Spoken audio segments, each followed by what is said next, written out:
আকাশে ঘূর্ণি, সমুদ্রে ঢেউয়ের ধ্বনি, লাতিন আমেরিকা জুড়ে তৈরি হচ্ছে এক অদ্ভুত উত্তেজনা। ভেনেজুয়েলার আকাশে যেন হঠাৎই নেমে এসেছে কালো মেঘ।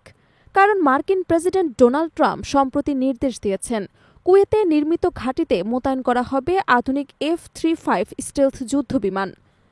এতে ভেনেজুয়েলার রাজধানী কারাকাসে মুহূর্তের সতর্কতা জারি হয়।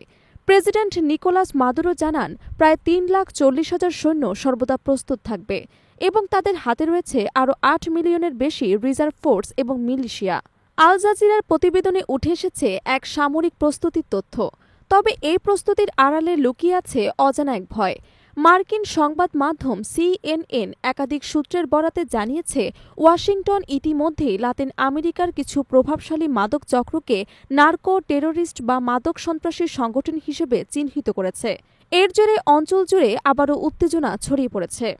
এই পরিস্থিতিতেই প্রেসিডেন্ট মাদুরো যুক্তরাষ্ট্রকে আহ্বান জানিয়েছেন যেন তারা ভেনেজুয়েলা এবং লাতিন আমেরিকায় সহিংস উপায়ে সরকার পরিবর্তনের চেষ্টা না করে। তার কণ্ঠে শোনা গেছে হতাশা এবং দৃঢ়তা। যুক্তরাষ্ট্রকে সার্বভৌমত্ব, শান্তির অধিকার এবং স্বাধীনতাকে সম্মান করতে হবে। মাদুরো আরও বলেন, তিনি ট্রাম্পকে সম্মান করেন, তবে দুই দেশের মতপার্থক্য কখনো সামরিক সংঘাতে গড়ানো উচিত নয়।